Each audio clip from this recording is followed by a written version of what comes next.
Welcome and welcome back, everybody. Tia here, and today's video is going to be a little different from my usual content. This is the first video in the Getting Into Gaming series. So each video in this series will have 5 tips about a specific category of gaming that will help both newcomers to the hobby as well as have some more detailed, in-depth tips for even some of you seasoned vets. So today's video is going to be focused on gaming on a budget. I'm going to share with you 5 tips for how you can get the most bang for your buck in the board game hobby. Now, please do keep in mind that all of these tips are specific to just my personal experience. I don't have any sponsorships or affiliations with any of the companies or products listed. Though the specific companies that I mention and channels that I go through are specific to my region, please do note that the general tips will apply to a broader audience, and hopefully we'll have some friends in the comments down below who can help us with some international links and different things like that. Without further ado, let's get started with my number 5 tip. My number 5 tip is a quick and easy method for making sure that you are getting good value on the games that you purchase, and that is price checking. Now, in the US, I like to use 2 different websites, which are Board Game Atlas, formerly known as BoardGamePrices.com, and Board Game Oracle. With both of these sites, you can definitely see the going rate and availability of certain games that are in stock through many retailers online. This is a great way to make sure that you are not overpaying for a game. I get a lot of people asking me about how I set pricing for my games as well. So one of the places that I always tend to look is on BoardGamePrices.com, but I also look on the Board Game Geek market. And if you scroll down on a specific games page, you can see the marketplace listings, which show currently available games. Now, this is a little tricky because this is what people want to receive for their games, but if you click on the price history tab, you can see what the game has sold for. A couple things to keep in mind with this. If you see any really low numbers, please do note that sometimes people will make listings under the main board game page for specific promos, inserts, or add-ons for that game. And if you see any numbers that look abnormally high, this may include expansions, Kickstarter versions, or different things like that. So when you're looking through the price history, do realize that there may be a few outliers, but you can see the going rates in your particular region of the world and what the game is selling for. So that's my quick and easy number 5, which is price checking your games. My number 4 tip may not be everybody's cup of tea, but it is an ever-growing market, and that is digital versions of games. Many publishers are creating app versions of their games, so it's worth looking into if there's a specific game that you really enjoy, especially if you're playing solo or do not have a regular gaming group. And some of these apps can be a little pricey. You may look at an app and say, wow, $10, that's very expensive for an app. But compared to the actual price of the board game, provided that you're going to be playing it on the go or by yourself, it can be a really great value if it's a game you're really enjoying and want to put some hours into. There are also other online gaming platforms that you can look into, some of which offer free gaming experiences. 2 of the common ones are Tabletop Simulator, which is on Steam, and also Tabletopia. Companies and publishers will upload the assets of their games. You can also use it as a testing ground if you're into game design to try out your game and get some play testing in without necessarily looking for a publisher to get components and things like that. My personal favorite website to use is Board Game Arena. And on Board Game Arena, there are a couple of things that gives it an edge over its competitors, in my opinion. The first is the fact that all of the games are programmed into the platform. So it's not just uploaded assets that are fiddly that you have to move around and do math with. It actually takes everything and calculates out the math, has all of the rules programmed in as well, so it makes teaching and playing games, especially with newcomers, really easy. And the number of times that I've actually played a game on Board Game Arena after playing the physical copy many times and then realized, wait, why is that an illegal move? Oh my gosh, have I been playing it wrong that entire time? More times than I'd like to admit, that has come up, but Board Game Arena is great for that because you literally cannot break rules either on purpose or accident. In addition to that, there's a great community of board gamers on Board Game Arena. There are always tables open for any of the games that you would like to play, and they're always increasing their library. Now, if you're looking for a free account, that's definitely viable. You have access to many free games, even without paying. And a premium membership will not only get you access to premium games, but you can also use it to game with a particular group. So as long as one person in the group has a premium membership, then they can invite other players, regardless of their membership status, to play along with them. So this has been a great option for getting to try a vast majority of games, some of which are not available currently in my country, which has been really awesome, and for gaming with people remotely. So that is my number 4 tip, which is to look into digital platforms for board gaming. My number 3 tip, again, will be a great option for some folks and maybe not in some people's particular wheelhouse, and that is print and plays. If you're not familiar, print and plays are downloadable files, usually PDFs of games that you can then print out and play. These come at a highly discounted rate, as you can probably imagine. In fact, some of them are posted on the Board Game Geek page for the game. If you scroll all the way down to the bottom at files, you can download it and print it out and try it for free. There are also various publishers who offer print and play versions of their games if you want to test them out first, or just have a cheaper alternative. So sometimes games that can cost quite a bit of money, you can actually find for just $1 or $2 or a couple of dollars if you're willing to print it out and use some of your own components. Some of the places that I like to look for print and play files are drive-through cards. They often have free print and plays as well. There's also the Print and Play Arcade, and Button Shy, a publisher that is familiar if you've been around on the channel, offers many of their games as print and plays as a cheaper alternative.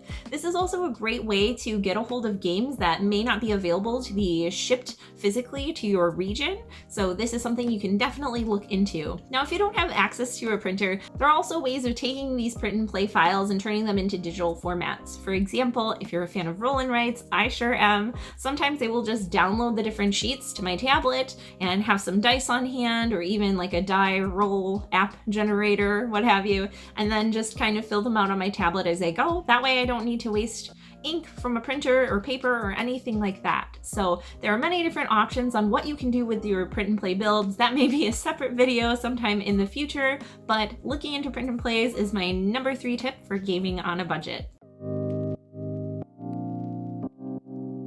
My number 2 tip won't necessarily get you more games directly, but it will help you save up money indirectly so that you can buy more games, and that is board gaming furniture. So some of the main things that you'll want to purchase getting into the hobby are a surface to game on, typically a table of some sort, and something to house your games in, so shelving.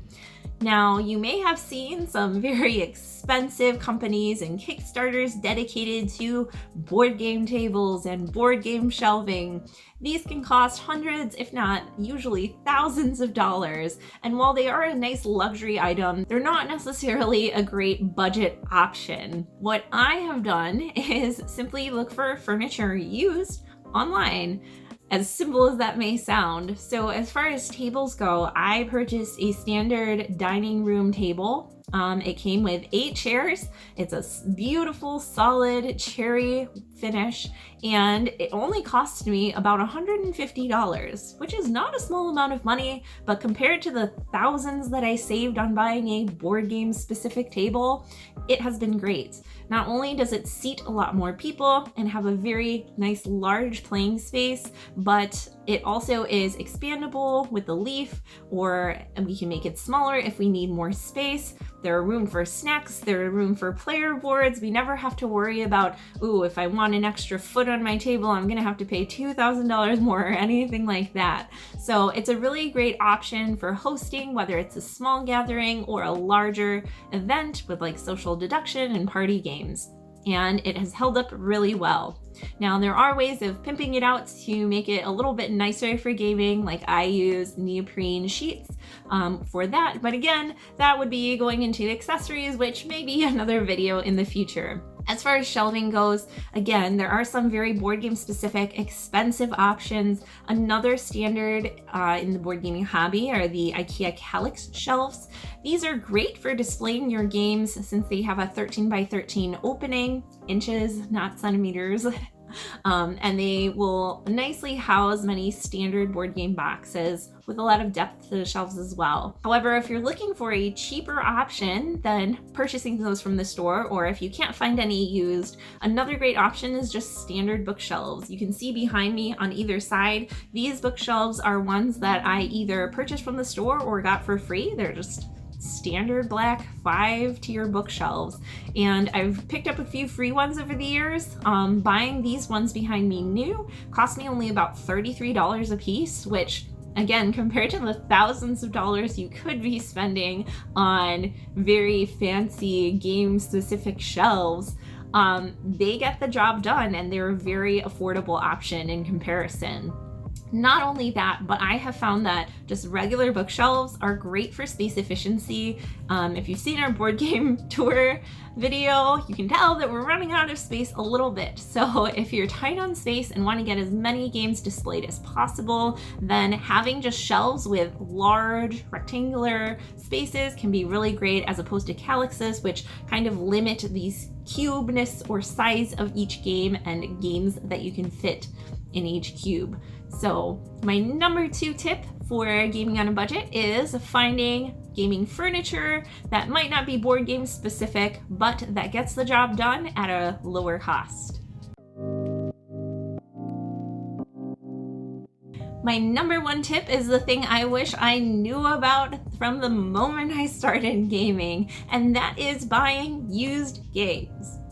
Hold up a second. If you are a perfectionist like I am and you want your games looking crisp and clean as the day they were taken out of shrink, then I can understand your hesitation at purchasing games used. I was the same way. However, there are some things that you can definitely look out for to make sure that you're getting great quality games at a fraction of the price. So if you're not familiar, there are some standard grading systems for games such as new and shrink, like new, which means that it is basically new except it's been opened. Maybe it's been played once or twice, very good, where it may show minor signs of wear and tear, etc., etc. Now, most of the people that use these rating systems across different platforms are pretty consistent, and I would say that 99% of the time, people even grade their games one set lower than the actual product. So if somebody says, oh, this is very good condition, might show minor wear and tear, I'll get the game and sometimes the cards are still in shrink. It's literally never been played. So that's a really exciting thing to note. And it's a great way to kind of check and gauge whether the game may show wear and tear. You can always, of course, if you're buying from a private seller, ask for additional pictures and things like that if you're concerned about the quality of the game. Now, moving on to where to purchase used games, there are a few different options that I use that have worked for me really well over the years. So one of them is just buying from local sellers and or other individuals that are part of the hobby. There are many Facebook groups dedicated to purchasing, selling, trading board games, and there are quite a few that I use. This is a great option, especially if you're looking to buy multiple games. If you're buying single games at a time, the price with shipping, if you're not picking up locally, can get a bit iffy compared to just buying the game new. So that is one thing that you can be aware of. However, typically the pricing will work out to where you can purchase games at a very low fraction of the cost. In addition to that, you can look for websites dedicated to this. Here in the United States, I really enjoy using Board Game Co. Alex from Board Game Co. even posts weekly updates, newsletters, and videos to help you know what's kind of going on and to share some of the games that he really enjoys. This is one of the sites that I found a couple years into the hobby, and looking back, I'm like, wow, kind of all of your standard checklist of games you want to start a collection, they usually have stocked, and again, at a fraction of the price that you would get them new from an in-person or an online retailer. So this was one of the things that I was looking through. I'm like, man, that's such a good price. Oh man, if I had just bought all my games here to start with, I would have saved hundreds of dollars, you know, even within those first few months of collecting games and building up my collection. So So it's definitely worth looking into in your area if you're not from the States, whether or not you have some specifics. Maybe we can have some people help us out and leave some links in the comments below for any great retailers in other areas or even in the States that have great used options. And another option is to just check your physical in-person stores locally. Some FLGSs have used game sections, which is a really great option. In my particular region, we also have a place called Half Price Books. So sometimes bookstores will have used board games as well. In addition to that, you can also check for games at thrift shops. Obviously, in this case, you're not going to be able to find a specific game that you want usually, but it's worth stopping by and checking out. The number of times I've found really great games for a fraction of the cost, and I've heard about friends, even internationally, finding a game for just a few pounds or just a few euros compared to the tens or hundreds of dollars that they would have been spending on the game new is absolutely phenomenal. So it's always a fun little kind of adventure and a treasure hunt to see what turns up and what you can get. Now, there is a little bonus to buying games used, and this is my favorite thing. It's one of my favorite parts of the hobby and of being a board game collector, and that is when you purchase games used, you never know what's going to be in the box. 99% of the time, if there is a surprise, it is a good surprise. The number of times I've bought a game and just expected just the vanilla base game, but then been greeted with sleeves, with upgraded components, with an organizer, with promos, with an expansion. It's been absolutely phenomenal. Overall, my personal experience in buying used games has been overwhelmingly positive. So that is my number one tip, which is to look into different methods of purchasing used games. That's all the time we have for today. If you enjoyed this video or found it helpful, please feel free to leave a like. You can also subscribe down below for more board game content, including several more videos I have planned for this Getting Into Gaming series. If you have any recommendations for how to save money on games that you'd like to share with me or anyone watching, definitely leave them down in the comments below. Or if you have ideas for future installments of this series, I would love to hear those as well. Thank you again so much for joining me, and I will see you next time. Bye.